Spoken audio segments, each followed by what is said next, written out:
This is VOA News. Via remote, I'm Marissa Melton. U.S. President Donald Trump on Tuesday declared it is time to reopen the country's economy, even if it means more people will fall victim to the coronavirus. The people of our country are warriors, the president told reporters in the state of Arizona Tuesday. Will some people be affected badly? Yes. But we have to get our country open. While visiting a Honeywell factory in Phoenix, Arizona, to highlight the mass production of supplies to respond to the COVID-19 pandemic, Trump stated in an interview with ABC News there will be more death and predicted the coronavirus will pass with or without a vaccine. At the facility where N95 respirators are being produced, the president told its workers that they are part of the greatest industrial mobilization since World War II. Honeywell has been awarded a $27.4 million contract for 38 million units of N95 masks for delivery within 6 months. During the one-day trip, the president also held a roundtable on Native American issues, announcing that the Navajo Nation would get $600 million in federal funds to fight COVID-19.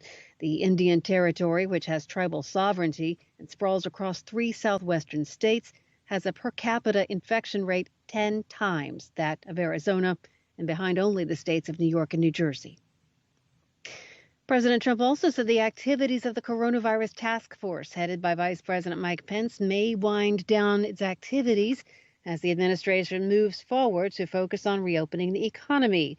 During that same visit to Arizona, Mr. Trump told reporters the task force will be replaced by an advisory group of, in his words, a different form. Pence told reporters that efforts to manage the coronavirus crisis will eventually shift to more traditional entities such as the Federal Emergency Management Agency. This is VOA News.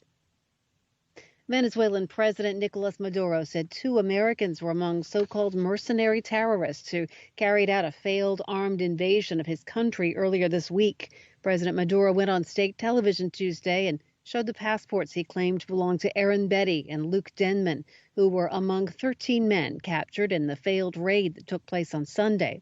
Maduro accused Berry and Denman of working for Jordan Goudreau, a U.S. military veteran who runs a private Florida-based security firm called Silvercorp USA. Goudreau has acknowledged organizing the operation in a video released on social media. He's also acknowledged Berry and Denman as being part of the operation, describing the pair as my guys in a telephone interview with the Reuters news agency. Nevertheless, U.S. President Donald Trump denies the U.S. government was involved in the failed operation. The Philippine government has ordered a leading television network to cease operations, sparking accusations the move was an assault on independent media. The National Telecommunications Commission said Tuesday it ordered ABS-CBN Corporation, which frequently criticized President Rodrigo Duterte, to stop operating because its 25-year license expired on May the 4th. The order came as the country works to contain the spread of the coronavirus, and people increasingly rely on news operations to inform them about the pandemic.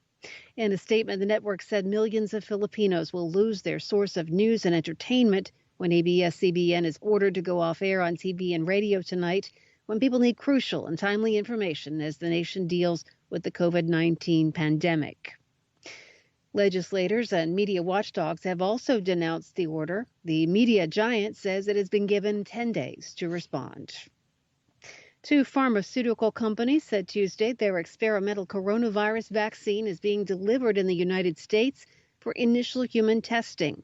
U.S. drug maker Pfizer Incorporated and Germany's BioNTech SE said if the trials prove the vaccine is safe and effective, it could be ready for broad distribution in the United States by the year's end. The vaccine could be among the first vaccines approved for use in the United States, which leads the world in infections and fatalities.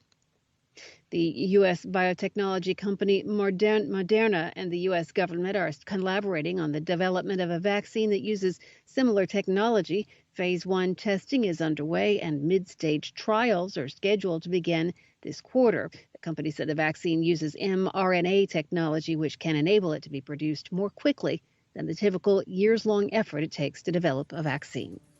Via remote, I'm Marissa Melton. You're listening to VOA News.